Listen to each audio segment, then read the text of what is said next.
We continue to preview the Greenville Regional. Wake Forest, the number 2 seed, they'll be taking on the VCU Rams on Friday evening, 6 o'clock first pitch.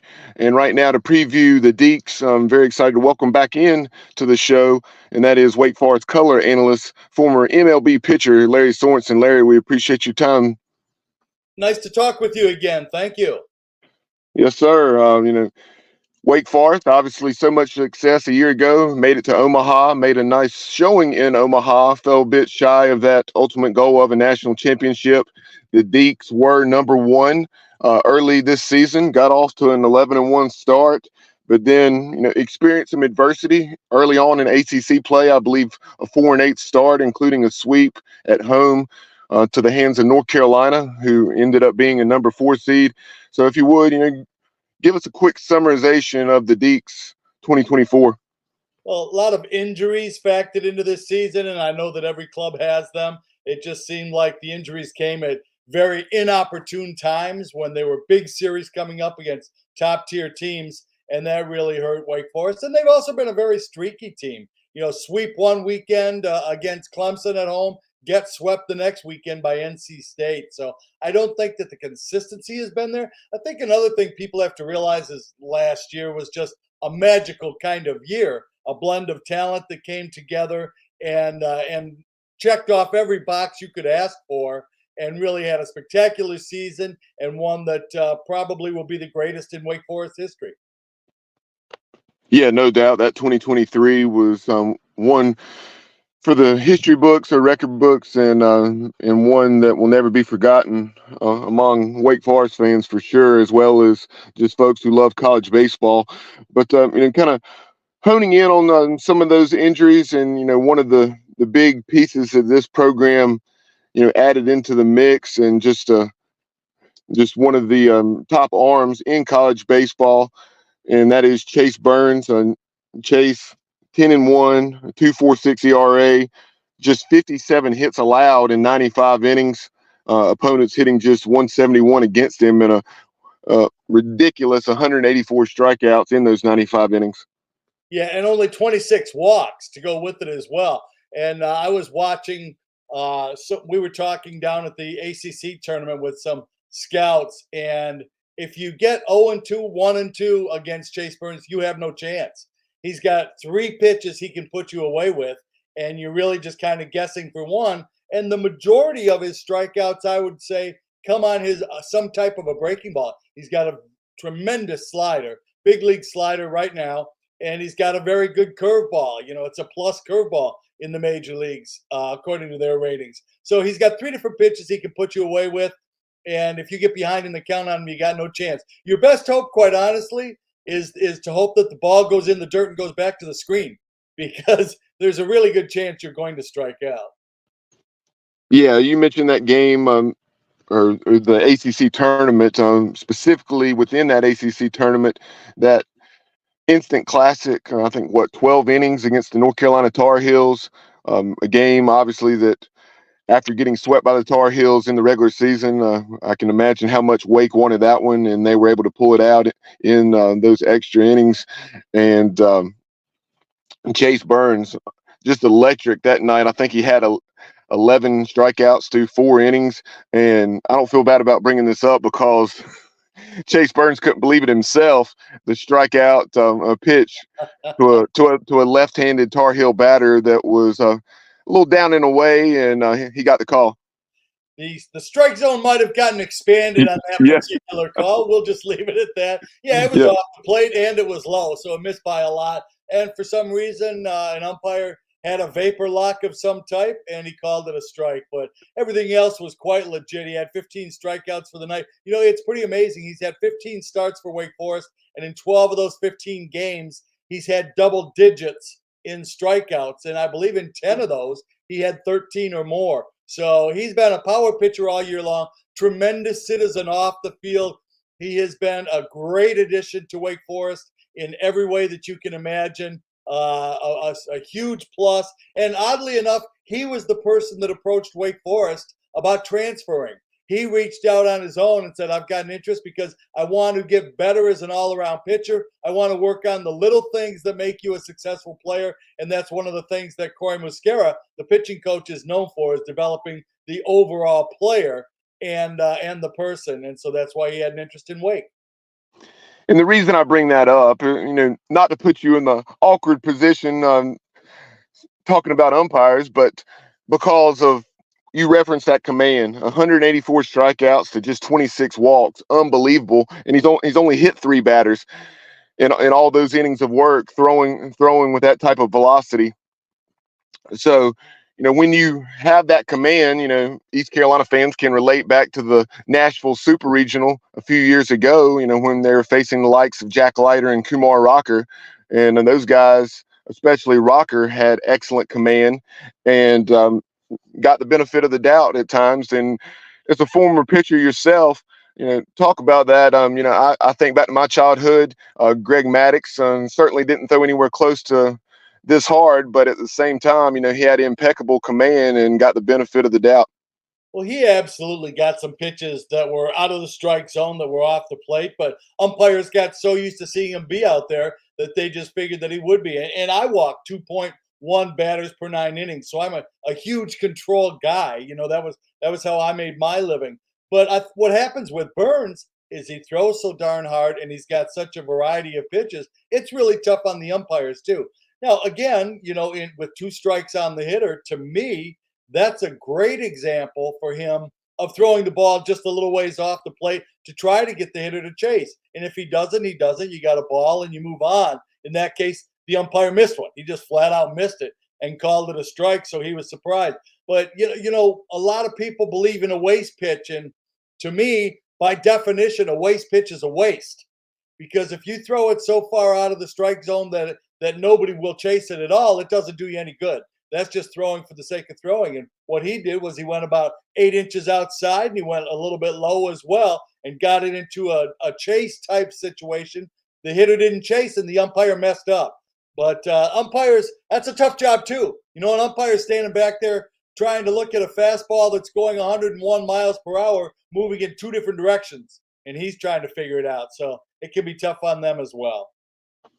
One of the big questions that folks have, be it East Carolina fans or just college baseball analysts around the country, that potential of a Trey Savage and Chase Burns matchup in the winners bracket game on Saturday night. And according to the conversation we just had off the air before we started recording, they plan on saving Chase Burns and not pitching him against VCU. Tom Walter just said a little while ago that we were talking, and he said that that's the way he was going to go. He was going to go with David Falco the first night and the bullpen staff, and then have Josh Hartle for the 3rd game if everything goes according to progression. So should be a great matchup. And my big worry is that I'll get too involved watching 2 great pitchers and forget to talk sometimes and break it down a little bit, because that's the fun of the game, is watching special talents like those 2 are, certainly 2 of the top half dozen pitchers in the college game going against each other and watching the cat and mouse that goes back and forth. And they're just great college pitchers. Really looking forward to it. And obviously, East Carolina's had a great season. They're at their home field, which is a bit of a nut house from everything I understand. And so we're looking forward to that as well. So a point of reference, for our viewers and listeners, Trey Savage, 11-1, 209 ERA, 86 innings pitched, did have to get shut down for the conference tournament, unfortunately, as a result of a partially collapsed lung. So he will be pitching for the first time in, I believe it will be 16 days. See him on Saturday. And in those 86 innings, Trey surrendered just 48 hits, 139 strikeouts, compared to 28 walks and 4 hit batters, opponents hitting just 162 against him. And Pirate fans that have seen just so many electric performances out of Trey Savage that gives you the perspective there. Yes, Burns has thrown 9 more innings, but 184 Ks, just unbelievable going against that type of competition. The likes of one of the best lineups in the country, such as the North Carolina Tar Heels. Yeah, he's been spectacular all season long, and it's always great to watch 2 aces go against each other and see the way that they do it. The different style. The one thing that is interesting about Chase Burns is he's got the electric stuff. And they're all year long, all over the country. There has been a feeling about him. I would say that he's probably gotten a little bit higher percentage of attention just because Wake Forest did have the season it did last year and Tennessee did what they did last year, and so he had a lot of eyeballs on him starting the season off. Probably going to be the fourth, anywhere between 4 and 7 is the numbers that I see taken in the draft. So, and your Savage is going to be right there as well. So, going to be a great night. The atmosphere is going to be very special, but both teams have to get by that first one too, and that's the great thing about baseball is you just never know. Exactly. East Carolina has to handle its business against Evansville, and Wake Forest against the VCU Rams, who's making the tournament for the third time in the last 4 years. Tell us about that Wake Forest rotation outside of Chase Burns, and then also about the bullpen. Well, David Falco came over from Maryland, and he was the closer there in the Big Ten and was expected to compete for the closer spot with Cole Rowland.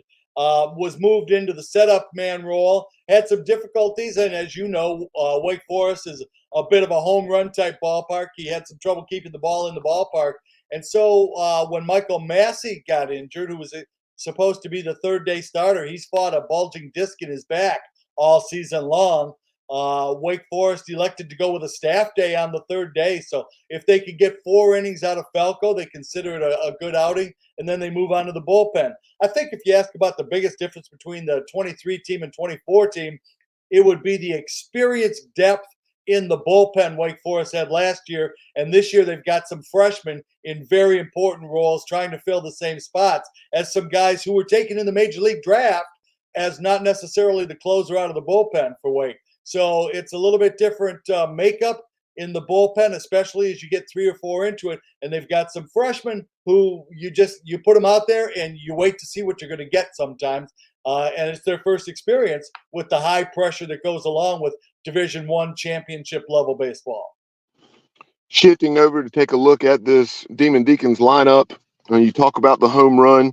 The Deacs have hit 113, and you have 5 guys with 13 plus bombs, 6 guys hitting 300 or plus. So that 281 average, in my opinion, is a little bit misleading because you have six guys that are consistently in the lineup, I believe, that are hitting over 300, and then everybody else is 240 or below. Well, and again, we talk about the freshmen. Wake Forest has got a trio of freshman outfielders that have been getting a lot of at-bats, and that's kept the lineup down a little bit. Now, that makes it really interesting and exciting for next year. But for the moment, you wait and hope for the best with what you get from the bottom third. But top 6, as you said, are all extremely solid, all have power. You look at a guy like Nick Kurtz, who put down a bunt the other day because they needed a base runner. Infield had the big shift on, put down a perfect bunt down the third baseline, got himself on, stole second. So there's some versatility in there. They're not going to steal a lot of bases, but they do have some people in there that have some speed that can steal bases if necessary, but it's not a huge part of their lineup.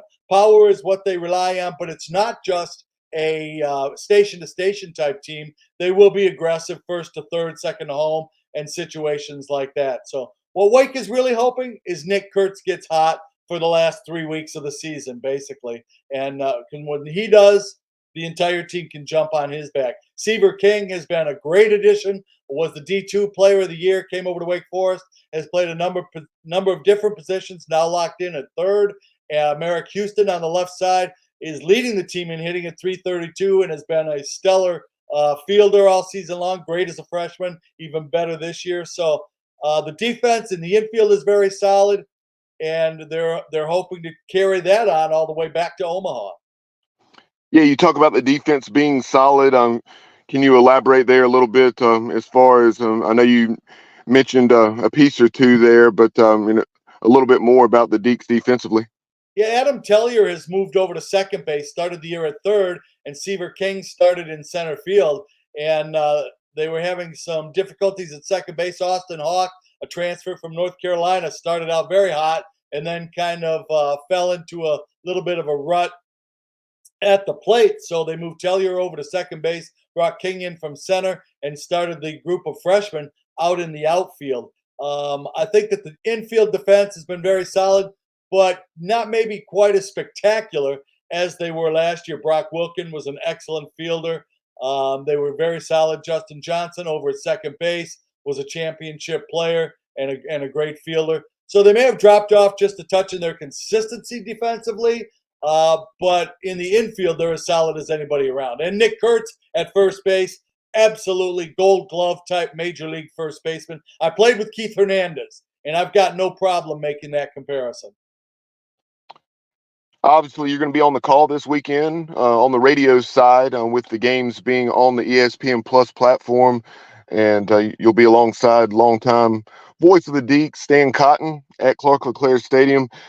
So in your preparation, obviously, you still have a couple days to prep, but outside of the Pirates, you talk about your familiarity with the reputation of the jungle.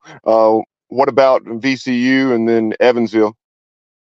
Well, Evansville is going to be the one that's the mystery to most of the people, and it's really hard for a team from the north to come down south and play. You just don't have the depth. And I played at the University of Michigan for 3 years before I started my pro career, and I believe that you learn a lot of things playing in that kind of an environment and that kind of an atmosphere. You just don't get the opportunity to be outside and play as much. You don't have the depth of talent that you have in the South from people that develop faster and at an earlier age as you do down south. So it's going to be a tough row for Evansville, I think, to come down here and create a lot of damage in this particular regional.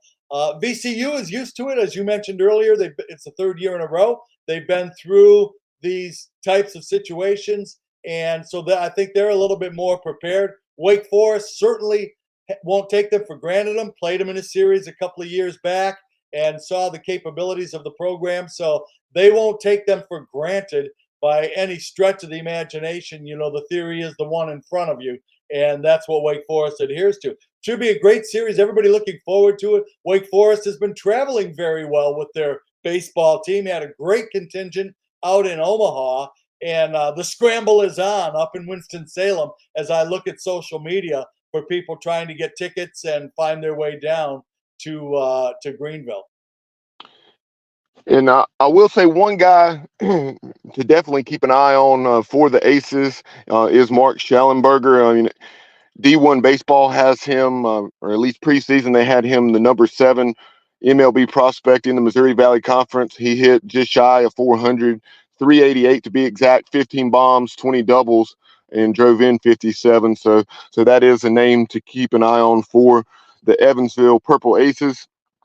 Kind of shifting away. As a pitcher, you always look for that one guy in the lineup you've got to avoid, and then you hope that you work hard on the rest of them. So for Wake Forest, obviously Nick Kurtz gets a lot of walks, leads Division I in walks. So he's been worked around a lot, and you would suspect that that's what they will do with Evansville as well.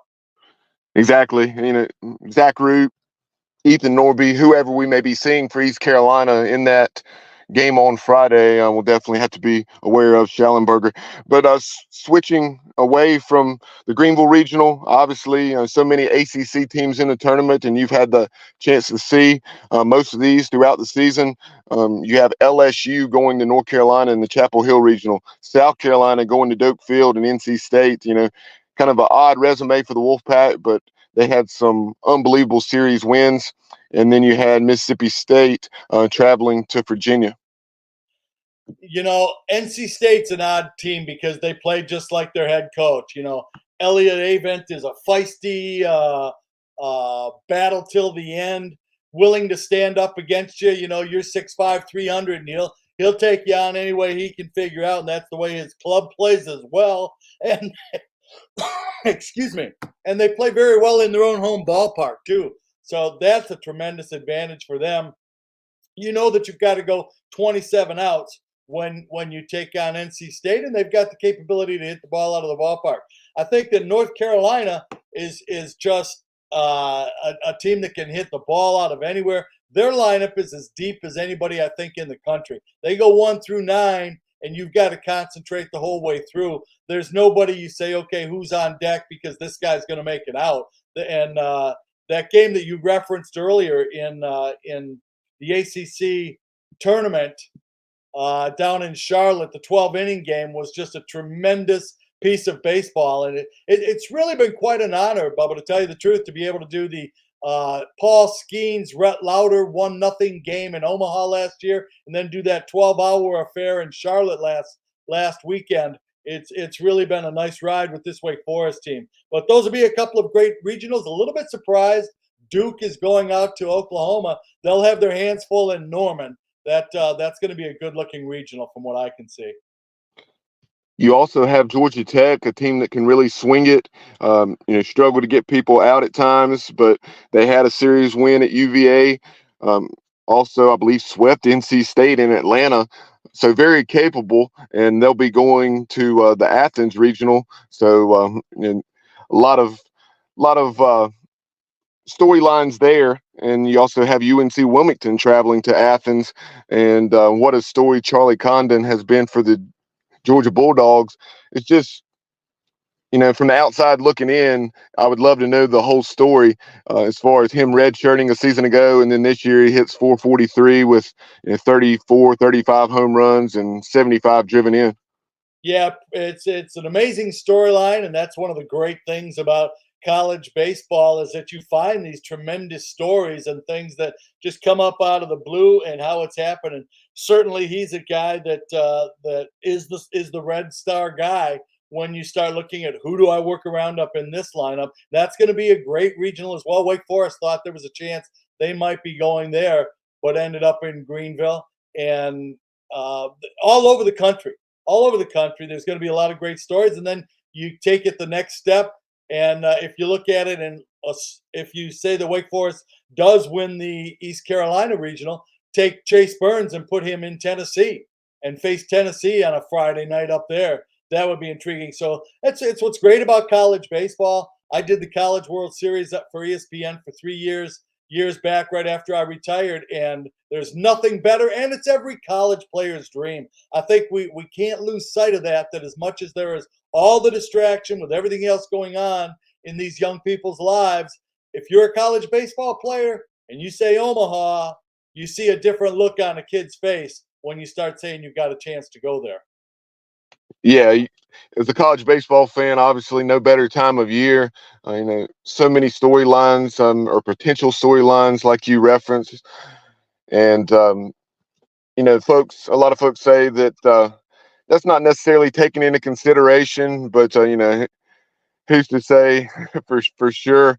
We're not in the room, but nonetheless, it's makes for a lot of fun for the college baseball fan.